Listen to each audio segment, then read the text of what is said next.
बिस्मिल्लाहिर्रहमानिर्रहीम। यूट्यूब पे आपको खुश आमदीद कहता हूँ। मेरे अजीज़ बच्चों, मेरी बहनों, मेरे भाइयों, मेरे बुज़ुर्गों, अस्सलाम वालेकुम। ये मई का महीना अब तो उसका इख्तिताम हो चुका है। पाकिस्तान के लिए हमेशा ख़तरनाक साबित होता रहा है।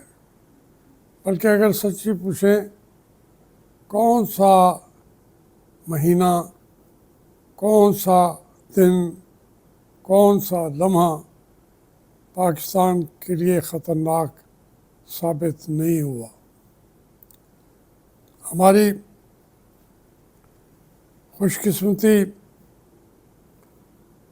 पाकिस्तान बनने के ऐलान तक थी, उसके असरात भी हमारी ज़िंदगियों पे है, हमारी आने वाली जनरेशन पे है, और उसके मनफी असरात भी वहीं मौजूद हैं। ये क्वेश्चन उठाया जाता रहा है कि आया शेख मुजीब मुहिब वतन था या नहीं। मैंने उस पूरे दौर को अपनी आंखों के सामने होते देखा है, बल्कि उसके जो असरात थे खुद पे भुगता भी हूँ। 60s का 10 साल, वो अर्ली 70s और जो 50वीं दही पाकिस्तान की थी, उसके भी आखिरी 5 साल तो मुझे अच्छी तरह याद हैं। यही पाकिस्तान की तारीख़ है, कोई इससे बढ़कर है नहीं। उसमें मेरी कोई हैसियत हो या ना हो, मैं आज भी कहता हूँ कि शेख मुजीब बिल्कुल पाकिस्तानी था,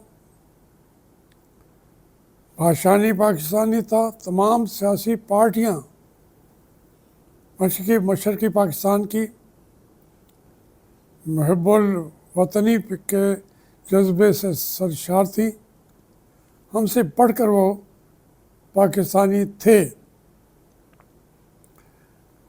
अब अगर उनको वोट का हक भी ना दिया जाए, और दिया जाए तो यूँ कि हम मगरबी पाकिस्तान वाले अगर 5 हैं और आपके वोट 7 हैं, तो आपको कुर्बानी देनी होगी, आप के साथ 5 गिने जाएंगे। उन्होंने इसकी कुर्बानी भी दे दी। इसके बावजूद उनकी कोई कुर्बानी हमने कबूल की नहीं है। अगर अब शेख मुजीब ने 70 के इंतखाबात के ऊपर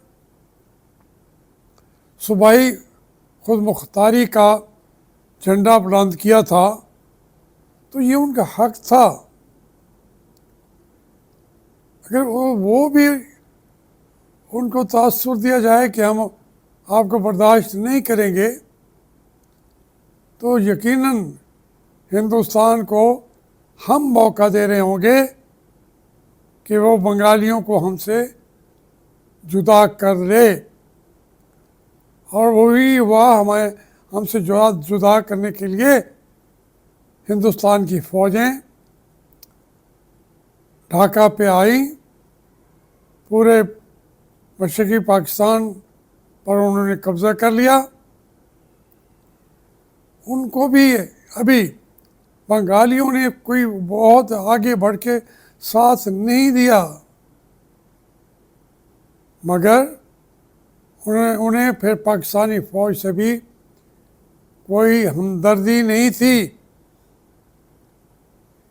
इसमें आप कह दें शेख मुजीबुर रहमान गद्दार था और याह्या खान मुहिब वतन था, उसकी पेंशनें भी भरें, उसकी औलादों को भी पढ़ाएं। इसी तरीके से जैसे कायद मिल्लत लियाकत अली ख़ान को अकबर ख़ान ने मारा था, हमने अकबर ख़ान की बीवी को, उनके बच्चों को अमेरिका तक घर लेके दिए, काबुल में ज़मीनें खरीद के दी। ये पूरी तारीख आपके सामने है। अकबर ख़ान जिसकी गोली से ये कहते हैं वो कायद मिल्लत शहीद हुए थे लियाकत बाग में, तो उसकी बीवी तो अभी 1 साल पहले फौत हुई है, 104-5 साल उसकी उम्र थी। तो उसके सारे अखराजात कौन अदा कर रहा था? उठा के देखे तो सही, हमने गद्दारों को हमेशा बाद में इनामात दिए हैं।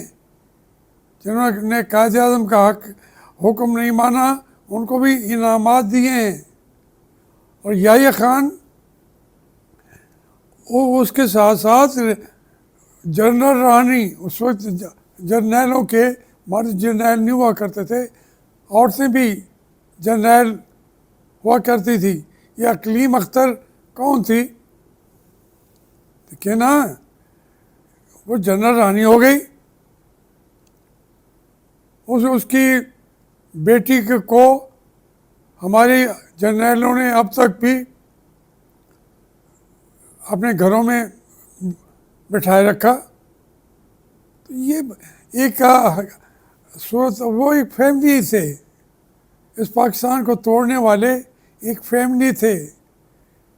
शेख मुजीबुर रहमान उस फैमिली का हिस्सा नहीं था।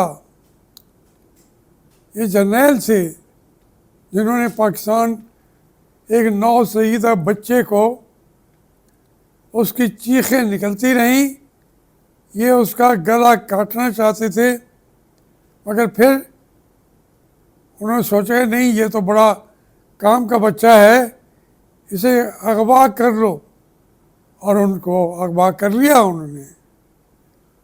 आइन जब छीन लिया गया तो कौम तो अगवा हो गई। उसके फायदे आज तक वो उठा रहे हैं। पाकिस्तान की चीखें अभी तक वैसे की वैसी निकल रही हैं। तो ये इशू अब इस इमरान खान ने क्या कह दिया है, वो कहते हैं जी हमने तो नहीं कहा, हैंडलर कौन है, वीडियो कहाँ से आया, मैं उस वीडियो की जिम्मेदारी मैं कबूल करता हूँ। कोई गलत एक बात भी नहीं कही गई उस वीडियो के अंदर। उसमें आपको गद्दारी नज़र आएगी, उसमें इमरान खान को आप बुरा भला कहेंगे, सजाएं देंगे, रिहाई नहीं बख्शी जाएगी शाह महमूद को। अब देखिए फिर बच्चियां, औरतें 9 मई वाले किस्से पे अंदर बैठी हुई हैं, बाकी जिन पे आपकी FIR लिखी हुई 9 मई क्यों, जिसके ऊपर आपके पास उनके वीडियोस भी मौजूद हैं, उनको आपने बख्श दिया। जिसने आपके कहने पे पार्टी बदली, जिसने आपके कहने पे कल को भी पार्टी बदलेगा, अब हमारा हीरो वही होगा। अब इस वक्त सबसे बड़ा हीरो मेरा, आपका, पाकिस्तान का, पाकिस्तानी कौम का वो वाडवा है। अब अल्लाह की मर्जी है, वो हीरो है, मैं मानूं ना मानूं वो हीरो है। और अब उसने भी कह दिया है कि इमरान खान को नहीं छोड़ा जाएगा, पार्टी को जो है वो बैन कर लिया जाएगा, तहरीक इंसाफ को बैन कर दिया जाएगा। और फरमा दिया है हमारे हीरो ने, तो ये हो क्यों रहेगा?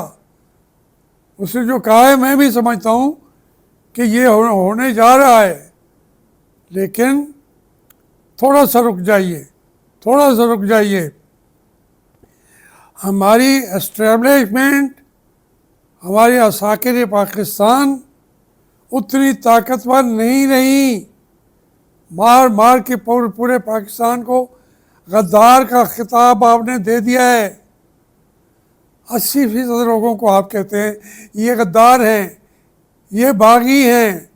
पहले तो हम जैसे होते थे तो 2-4 बागी और गद्दार, उनकी तो आप फेंटी लगा देते थे, घरों में बिठा देते थे। हमारी बात को किसी मीडिया पे, किसी जगह पे हमारी गुफ्तगू रोकना आसान था। 5-10 बागी, 5-10 गद्दार, अब पूरा पाकिस्तान गद्दार हो चुका है। आसिम मुनीर साहब, मेरी बात समझ आई है? नहीं आई तो फिर समझाने वाले समझा देंगे। पूरा पाकिस्तान बागी हो गया है। आप अपने पाँव पे कुल्हाड़ी मार चुके हैं, जख्म अपने पाँव को कर चुके हैं। पाकिस्तान को नुकसान नहीं पहुंचेगा इंशाल्लाह। इस क्राइसिस से भी, इस मुश्किल घड़ी से भी पाकिस्तान निकल आएगा, लेकिन अब आपके पाँव की खैर नहीं है। Thank you.